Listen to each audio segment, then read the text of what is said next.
So it's time to discuss about runoff. अब runoff क्या है उसके बारे में हम डिस्कस करेंगे. इट्स काइंड इंटरेस्टिंग टॉपिक और थोड़ा सा अलग. मैं भी अपना सेटअप जमा लेता हूँ. सो रन ऑफ चीज़ क्या है? रन ऑफ चले जाना, भाग जाना. It's a basic meaning.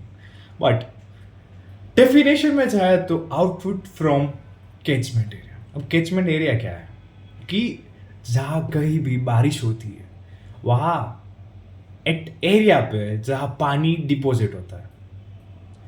Hotel lobby में पूरा तरबतर था बट सारे एरिया तो not a plain, not a horizontal. So in the some area there is a deep down. So वहाँ पानी भर जाएगा. सो जहाँ पानी भर जाता है इस एरिया को हम कहते हैं कैचमेंट एरिया. लेकिन उस कैचमेंट एरिया से कि जहाँ पानी भर गया है उस वहाँ से पानी निकल जाना, that's a run of. It's a simplest term.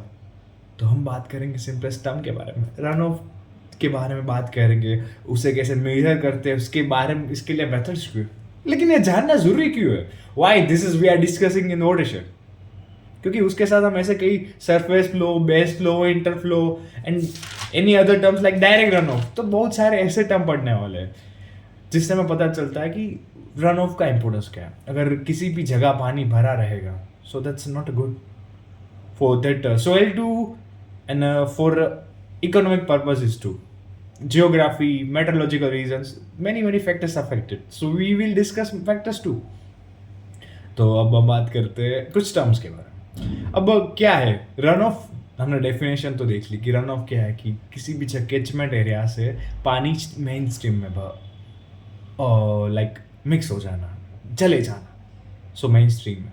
सो क्या है सर, उसमें कुछ टर्म्स सीखेंगे like surface flow. Surface flow क्या है कि as example this is catchment area और इस कैचमेंट एरिया से यहाँ से पानी डायरेक्ट सरफेस के ऊपर से बह जाएगा. उस सिचुएशन को हम कहेंगे surface flow. It's a basic term surface flow की जो water remain at surface. So it's called surface flow. उसके लिए हम टर्म यूज करेंगे चैनल फ्लो, अदरवाइज ओवरलैंड. सो ओवरलैंड, सरफेस फ्लो और चैनल फ्लो और सारे सेम की जो सरफेस के ऊपर से डीप डाउन वाटर सोइल के अंदर इन्फिल्ट्रेशन नहीं कर रहा है बट ऊपर से फ्लो होके चला जाएगा. सो रन ऑफ के एक टर्म हमने सीख ली surface flow. Second is interflow. अब इंटरफ्लो क्या चीज़ है? इंटरफ्लो में जब रन ऑफ कर रहा है तो पानी डीप डाउन करेगा बट ऐसा नहीं कि ग्राउंड वाटर बन चुका है. पानी अंदर जाएगा बट सोइल के टॉप मोस्ट लेयर पे रहेगा. So in the top most layer it will steady and then flow.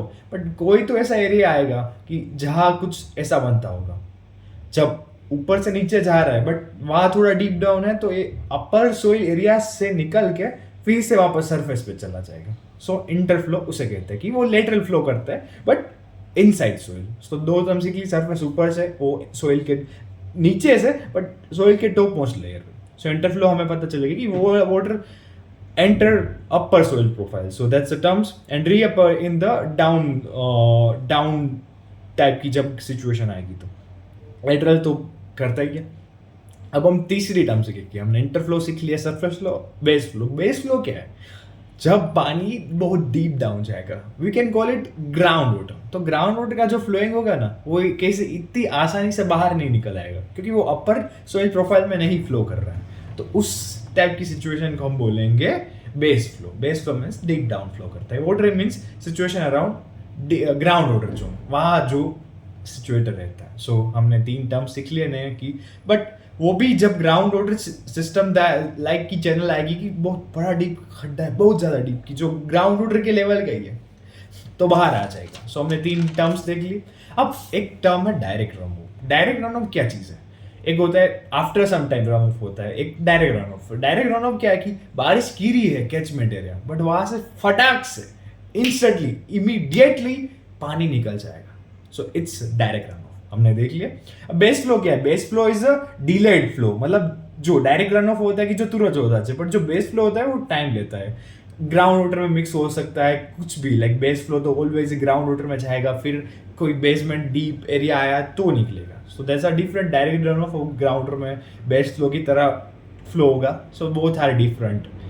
अब फैक्टर्स अफेक्ट क्या करेंगे? रन ऑफ तो हमने टर्म सीख लिए कि भाई किसी भी कैचमेंट एरिया में पानी का डिपोजिशन हो, सो वहां से निकल जाना, उसे हम कह रहे हैं अपना प्यारा सा रन ऑफ. अब हम देखेंगे फैक्टर्स. फैक्टर्स क्या क्या अफेक्ट करते हैं? एक तो प्रेसिपिटेशन, मतलब कितनी बारिश हो रही है, कितनी इंटेंशन से हो रही है, कितनी ड्यूरेशन तक होती है, मतलब पानी का डिपोजिशन उस पर ही डिपेंड करेंगे कि ज़्यादा अमाउंट में बारिश होगी, ज़्यादा इंटेंस होगी, ज़्यादा पानी रहेगा उसमें, सो इट्स रन ऑफ भी उसके अकॉर्डिंग, लाइक ज़्यादा बारिश हो चुकी है so it will take more time to runoff. तो समझ गए? तो प्रेसिपिटेशन तो पेन फैक्टर, क्योंकि कोजिंग फैक्टर ही वहां से ओरिजिन होता है, रेनफॉल से ही रन ऑफ की जरूरत पड़ती है, रेनफॉल से ही कैचमेंट एरिया भर जाता है। Second is shape and size of catchment area. अब एक तो बारिश का एक्सटर्नल रूट, अब जो कैचमेंट एरिया है उसका शेप कैसा है? तो दो टाइप का शेप होता है, एक तो फेन शेप्ड होता है और लीफ शेप्ड, तो दोनों में वेलोसिटी रन ऑफ की डिफर कर जाएगी। तो शेप मैटर करेगा and size, small run of area है तो या तो डीप बहुत बड़ा रन ऑफ एरिया है। सो हमने दो चीजें देख ली। अब third is topography. Topography is kind of slope की, लाइक वहां से उसको एस्केप करना है, छटक जाना है, बाहर निकल जाना। तो स्मूथ सरफेस है कि नहीं, या तो उसकी टफ सरफेस है तो ज्यादा प्रॉब्लम आएगी, बट स्मूथ है तो आसानी से निकल जाएगा। सेकंड है कि स्टीप है हॉरिजॉन्टल। अब रन ऑफ के लिए जो आसान है, हॉरिजॉन्टल है तो ऐसे इजीली क्रॉस कर जाएगा, बट जो स्टीप है तो वो उसका ऑब्स्टेकल बन जाएगा, तो वो भी अफेक्ट करेगा कि रन ऑफ कैसे होगा कि नहीं। सो टोपोग्राफी तो हमें पता चलेगी कि स्मूथ है या सरफेस उसे परेशान कर रही है। सो दैट्स, अब करेंगे कि जियोग्राफिकल ट्रेड, जो जियोग्राफिकल ट्रेड भी अफेक्ट करेगी। सोइल का टाइप क्या है? हमने सोइल की टाइप पढ़ी थी, तो क्या पढ़ी थी? If you remember, clay soil, sandy soil, loamy soil, silty soil. So इस डिफरेंट डिफरेंट सोइल में वाटर का इन्फिल्ट्रेशन डिफरेंट होता है, तो रन ऑफ भी डिफरेंट होगा। सो सोइल टाइप अफेक्ट करेगी। If you doesn't watch the video of soil characteristics, पहले वो देखो, ये देखने के बाद भी देख सकते हो। एंड लाइक रोक्स है, रोक्स के अंदर परमिबिलिटी क्या है, कि वाटर का इन्फिल्ट्रेशन रेट क्या है, तो वो भी अफेक्ट करेगा। So it's that's obvious. बात करेंगे मेट्रोलॉजिकल कैरेक्टर्स। मेट्रोलॉजिकल कैरेक्टर्स क्या है? मेट्रोलॉजी का मतलब होता है कि जो टेम्परेचर होता है, वाइंड होती है। अब इसके अंदर पानी भरा हुआ है, अब ज़्यादा टेम्परेचर होगा तो ज़्यादा वेपर बनेगी, तो एस्केप कर जाएगा गर्म पानी। और एक है विंड। अब विंड का फ्लो की जो पवन आ रही है, हवाएं आ रही है, वही उसे पुश करेंगी ना इस कैचमेंट एरिया से निकलने के लिए। सो काइंड ऑफ दैट तो कोजिंग फैक्टर हो ही गया। बाकी स्टोरेज कैपेसिटी, अब छोटा होगा तो आसानी से बढ़ जाएगा, तो ऊपर का जब ओवरफ्लो होगा तो वहाँ से इजीली एस्केप कर जाएंगे। सो हमने वो बात भी पता चलेगी। अब देखेंगे मेजरमेंट के बारे में।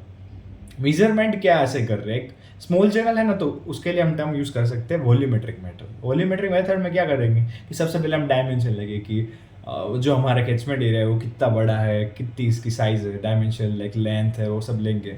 फिर सेकंड करेंगे क्या है, उसका क्रॉस सेक्शन लेंगे, उसका भी मेजरमेंट लेंगे, और टाइम, उस रन ऑफ होने का टाइम भी लेके हम ऑलवेज वॉल्यूमेट्रिक मेथड अप्लाई करेंगे स्मॉल चैनल्स पे। अब क्या है, उसका वॉल्यूम निकालना है हमें, जो हमारा कैचमेंट एरिया है कि जिसका हम सैंपल रहे, तो उसका वॉल्यूम निकालने क्या करेंगे कि एक तो क्रॉस सेक्शन ले लिया ए वाला, अब वो एरिया ए क्रॉस सेक्शन का ए, एंड इनटू उसकी जो हाइट है, एरिया और उसकी हाइट, वो दोनों को मल्टीप्लाई कर देंगे तो हमें टोटल वॉल्यूम मिल जाएगा। अब वॉल्यूम क्या है कि कितने टाइम भी हमने मेजर किया है, तो कितने टाइम में वो रन ऑफ हो रहा है, तो उससे हमें पता चल जाएगा डिस्चार्ज है, क्योंकि रन ऑफ क्या है, डिस्चार्ज होना ही है। तो discharge rate it is kind of velocity. तो वेलोसिटी क्या होता है, डिस्टेंस अपॉन टाइम। सो हमें मिल गया वॉल्यूमेट्रिक मेथड। अब फ्लोट मेथड में ना, एक 30 सेंटीमीटर की एक ब्रिक लेंगे, उसे कितना आप स्ट्रीम से डाउन स्ट्रीम तक ट्रैवल करवाएंगे, तो वो कितना डिस्टेंस कवर करते कितने टाइम में, तो उससे भी हमें रन ऑफ का पाएंगे। वॉल्यूमेट्री में तो हम पूरा मेजर कर रहे हैं, इसमें एक ब्रिक लेके उसका ड्यूरेशन की, लाइक इसके रिलेटिव उसकी यहाँ से